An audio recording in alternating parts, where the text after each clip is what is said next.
News 18 India देख रहे हैं आप और मैं हूं आपके साथ शिवानी पांडे। कल प्रधानमंत्री नरेंद्र मोदी देश को संबोधित करते हैं 9 बजे और सबको इस बात की एक्सपेक्टेशंस नहीं थी कि आखिर वो क्या कहेंगे, लेकिन उन्होंने बात की कृषि कानून वापस लेने की और उसके बाद से लगातार इस पूरे मुद्दे पर सियासत हो रही है। देखिए, मैं इस वक्त गाजीपुर बॉर्डर पर मौजूद हूं और गाजीपुर बॉर्डर पहला बॉर्डर है जहां पर किसानों ने अपना पहला तंबू गाड़ा था।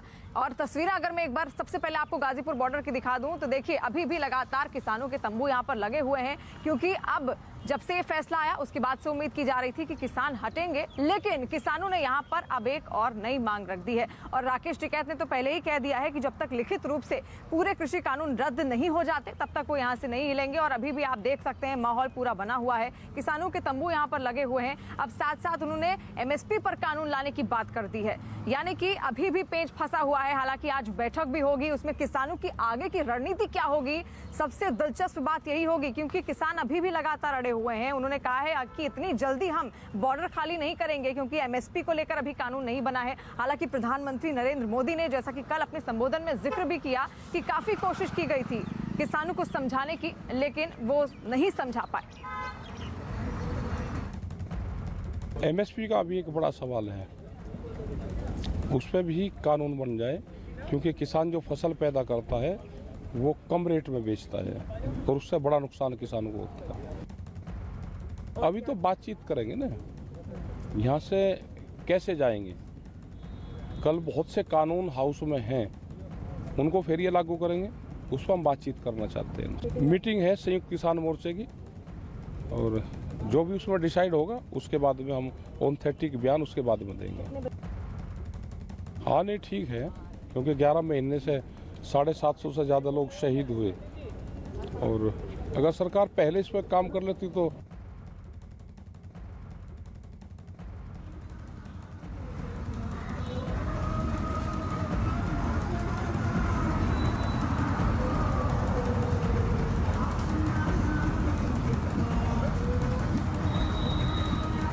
तो देखिए, अब लगातार जो मांग की जा रही थी किसानों की ओर से, वो मांग पूरी हो गई है। प्रधानमंत्री नरेंद्र मोदी ने कल ही उस पर मुहर लगा दी है कि तीनों कृषि कानून वापस लिए जाएंगे, लेकिन अभी भी किसान यहां पर डटे हुए हैं। खुद मैं गाजीपुर बॉर्डर पर मौजूद हूं। गाजीपुर बॉर्डर की बात कर लें, सिंधु बॉर्डर की बात कर लें, टिकरी बॉर्डर की बात कर लें, किसान लगातार अभी भी यहां पर डटे हुए हैं, क्योंकि उनकी अब ये मांग है कि अब एमएसपी को लेकर भी एक कानून जरूर आना चाहिए। लेकिन साथ साथ इसको लेकर तमाम प्रतिक्रियाएं भी आ रही हैं। 9 बजे कल प्रधानमंत्री मोदी का संबोधन होता है, उसमें वो जिक्र करते हैं कि तीनों कृषि कानूनों को वापस लिया जाएगा और 29 नवंबर से शीतकालीन सत्र भी शुरू हो रहा है। लेकिन तमाम प्रतिक्रियाएं जो आ रही हैं वो आप तक पहुंचाना, आपको सुनाना बेहद जरूरी है। अब पंजाब के मुख्यमंत्री चरणजीत सिंह चन्नी ने इस पूरे मसले पर, तीनों कृषि कानूनों की वापसी पर क्या कुछ कहा है, पहले वो सुनिए। एमएसपी है ਜਿਹੜੀ ਉਹਦੀ ਵੀ ਸਾਨੂੰ ਗਰੰਟੀ ਚਾਹੀਦੀ ਆ। ਹੁਣ ਜਿਸ ਤਰੀਕੇ ਦੇ ਨਾਲ ਸਾਨੂੰ ਪ੍ਰੋਕਿਉਰਮੈਂਟ ਦੇ ਵਿੱਚ ਔਰ ਜਿਸ ਤਰ੍ਹਾਂ ਦੇ ਨਾਲ ਸਾਨੂੰ ਸ਼ੈਲਰਾਂ ਨੂੰ ਤੰਗ ਕੀਤਾ ਜਾਂਦਾ ਹੈ, ਵਿਸ਼ਵਾਸ ਟੁੱਟ ਗਿਆ ਹੈ।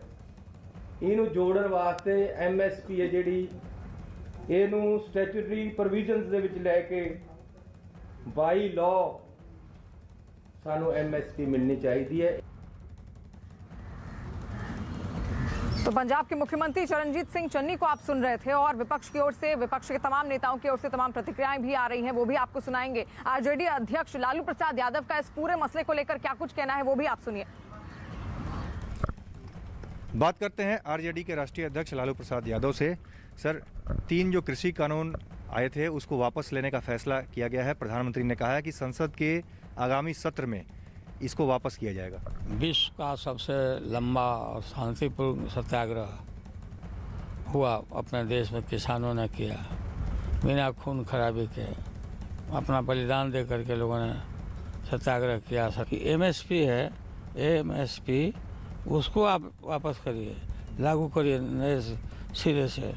जो मार्केट का से लेता है किसान, उसके मूल्य पर आधारित दाम फिक्स होना चाहिए अनाजों का, उनकी फसल का। ये मांग है। और बिजली वाला है, बिजली बिल जो वहाँ लागू किए उस सबको वापस लेना पड़ेगा। देखा टीवी में लोग भी बोल रहे हैं, मांग रहे हैं। तो जीत हुई है संविधान की, और जो पूंजीपतियों की हार हुई है इसमें।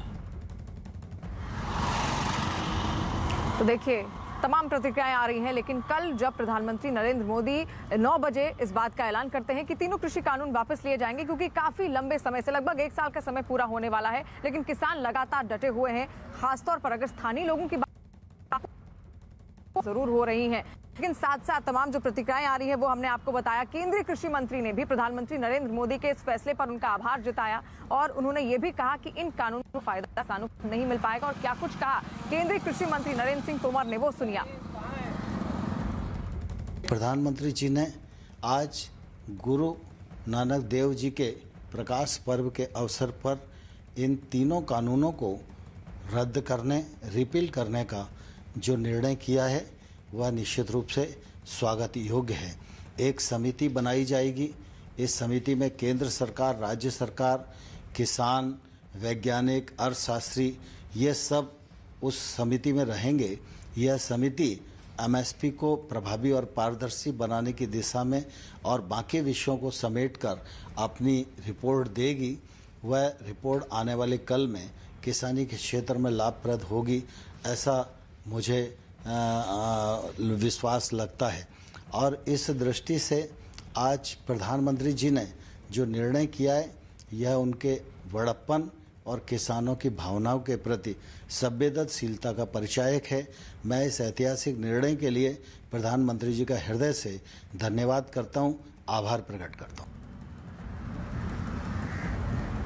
तो देखिए 9 बजे ऐलान होता है। कल प्रधानमंत्री नरेंद्र मोदी ऐलान करते हैं कि तीनों कृषि कानून वापस हो जाएंगे। उन्होंने कहा कि बहुत समझाने की कोशिश की गई किसानों को, लेकिन कहीं ना कहीं वो समझा नहीं पाए। और साथ साथ उन्होंने आगे ये भी कहा कि आगे और मेहनत करूंगा, हमेशा किसानों का हित मेरे लिए सर्वोपरि रहा है और आगे भी रहेगा। लेकिन साथ साथ बीजेपी ने उनके इस फैसले का स्वागत किया है।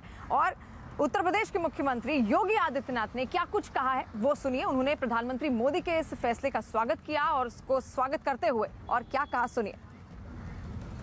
ये हो सकता है कि हमारे स्तर पर कोई कमी रह गई हो कि हम लोगों ने अपनी बात को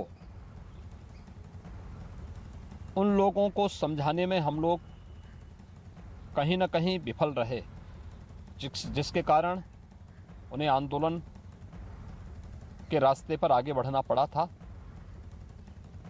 लेकिन लोकतंत्र के इस भाव का सम्मान करते हुए तीनों कृषि कानून को वापस लेने और एमएसपी को लेकर के भी एक समिति के गठन करने का हम प्रदेश सरकार की ओर से हृदय से स्वागत करते हैं। गुरु पर्व की प्रदेशवासियों को हृदय से बधाई भी देते हैं।